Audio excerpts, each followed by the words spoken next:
Hello everyone, welcome to English. इस video में हम डिस्कस करेंगे कुछ जनरल साइंस का वन लाइनर क्वेश्चंस, ठीक है।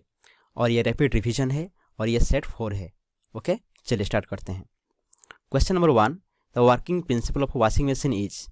वॉशिंग मशीन का वर्किंग प्रिंसिपल क्या है? ये सेंट्रीफ्यूगेशन है। Then question number 2, the SI unit for measuring work and energy. Work and energy को मेजर करने के लिए उसका एसआई यूनिट क्या है? ये है जूल, ठीक है।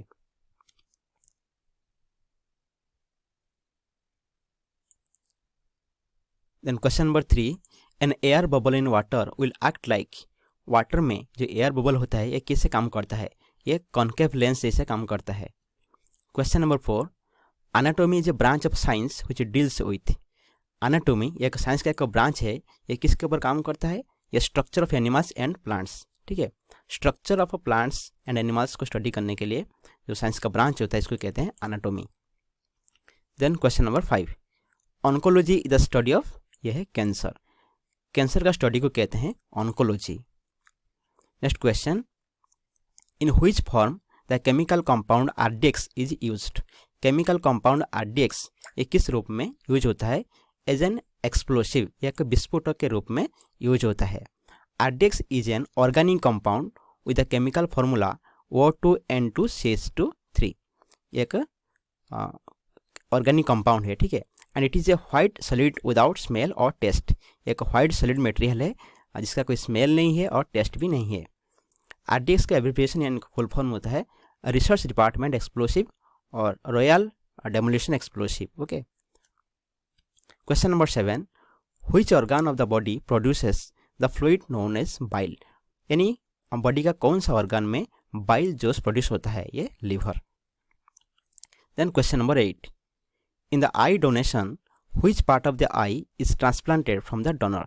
जो आई डोनेशन होता है डोनर का आई से किस पार्ट को निकाल के वो पेशेंट का आई में ट्रांसप्लांट किया जाता है? ये कर्निया, ओनली कर्निया को ट्रांसप्लांट किया जाता है, ठीक है। Question number 9, a person having AB group of blood can donate blood to an person having. जिसका ब्लड ग्रुप AB है ये किसको ब्लड दे सकता है? ये ओनली AB ग्रुप को ब्लड दे सकता है, but can receive blood from AB, A, B and O groups. But जिसका ब्लड ग्रुप AB है, A और B और O ग्रुप से, उनसे वो ब्लड रिसीव कर सकता है। Then question number 10, acid present in gastric juice. Gastric juice में कौन सा एसिड प्रेजेंट है? ये hydrochloric acid HCl। Then question number 11, which blood cells are called soldiers of the body. कौन सा ब्लड सेल्स को कहते हैं बॉडी का ये सोल्जर? ये WBC। Then question number 12, who had given the phenomena of blood circulation. Blood circulation को phenomena कौन दिए थे? ये विलियम हार्वे ने दिए थे। Question number 13, which is called the king of chemicals. कौन सा केमिकल को कहते हैं किंग ऑफ केमिकल्स? ये है सल्फ्यूरिक एसिड, जिसका केमिकल फॉर्मूला है H2SO4। Sulphuric acid is called the king of chemicals. क्यों कहते हैं? Because it is used in the preparation of very high large number of other useful chemicals. यानी other useful chemicals बनाने के लिए ये यूज होता है, जैसे कि hydrochloric acid, nitric acid, dice, drugs, ये सब बनाने के लिए सल्फ्यूरिक एसिड यूज होता है, इसलिए इसको कहते हैं king of chemicals. Question number 14, the escape velocity from the surface of the earth. Surface of the earth से जो एस्केप वेलोसिटी ये कितना होता है? ये 11.2 किलोमीटर पर सेकंड होता है।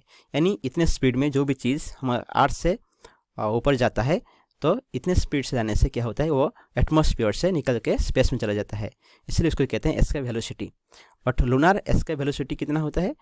2.38 किलोमीटर पर सेकेंड, जैसे कि इसको भी कहते हैं escape velocity from the moon, ठीक है। Question number 15, N iron needle floats on the surface of water because of. जब एक हम आयरन नीडल को वाटर में डालते हैं ये फ्लोट होता है, यानी तैरता है। क्यों होता है इसे? क्योंकि ये सरफेस टेंशन की वजह से होता है। When an iron needle is placed on water, the stressed membrane of water prevents the iron nail from sinking. क्योंकि वाटर में एक मेम्ब्रेन होता है, स्ट्रेच होकर रहता है, तो ये नीडल को प्रिवेंट करता है डूबने से, ठीक है। The stressed membrane occurs due to the surface tension of water. Water में जो मेम्ब्रेन स्ट्रेच होता है, स्ट्रेच होकर रहता है, क्यों होता है? क्योंकि वाटर का सरफेस टेंशन की वजह से। Question number 16, relative density of water is measured by. Water का जो रिलेटिव डेंसिटी है ये किसके द्वारा मेजर किया जाता है? ये हाइड्रोमीटर के द्वारा मेजर किया जाता है। रिलेटिव डेंसिटी क्या होता है? It is the ratio of density of an object to the density of water at 4 degree Celsius. जिस वाटर में जिस चीज़ तैरता है यानी डूबता है, तो वो चीज़ और वाटर ये दोनों का जो रेशियो होता है, डेंसिटी का रेशियो होता है, इसको कहते हैं relative density. Whether an object sinks और floats is determined by the relative density. Water में कौन सा चीज़ डूबेगा और कौन सा चीज़ तैरेगा ये कौन डिसाइड करता है, किससे पता चलता है? क्योंकि उनके बीच में जो रिलेटिव डेंसिटी होता है उसके वजह से ही पता चलता है। ठीक है। Then question number 17, instrument use for measuring very high temperature. Very high temperature को मेजर करने के लिए कौन सा इंस्ट्रूमेंट यूज होता है? ये पायरोमीटर यूज होता है। Then question number 18, why clear nights are cooler then the cloudy nights. Clear nights क्यों कोलर होता है यानी ठंडा होता है क्लाउडी नाइट्स से? ये रेडिएशन के वजह से। क्योंकि जब क्लियर नाइट्स होता है तो अर्थ का जो हॉट एयर है वो एस्केप हो जाता है स्पेस को, और अर्थ का सरफेस क्या होता है? ये कोल होता है। लेकिन जब क्लाउड नाइट्स में क्या होता है? क्लाउड एक लेयर के जैसे यानी ब्लैंकेट के जैसे ये एटमॉस्फेयर के ऊपर रहता है, तो इसलिए अर्थ में जो भी हॉट एयर है ये एस्केप नहीं हो सकता है स्पेस को। ठीक है, इसलिए क्लियर नाइट्स ये ठंडा रहता है देन क्लाउडी नाइट्स।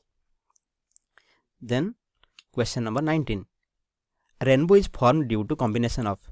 रेनबो कैसे फॉर्मेशन होता है? Due to dispersion and total internal reflection of light in water droplets. Water droplets में लाइट का dispersion and total internal reflection की वजह से रेनबो फॉर्मेशन होता है।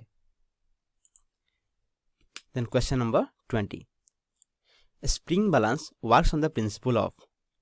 स्प्रिंग बैलेंस एक किसके काम करता है, कौन से प्रिंसिपल के ऊपर काम करता है? ये Hooke's law.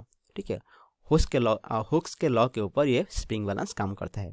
Okay friends, if you like this video please do like, share, do comment and do subscribe this channel as well as press the bell icon for more videos. Okay, thank you very much for watching this video.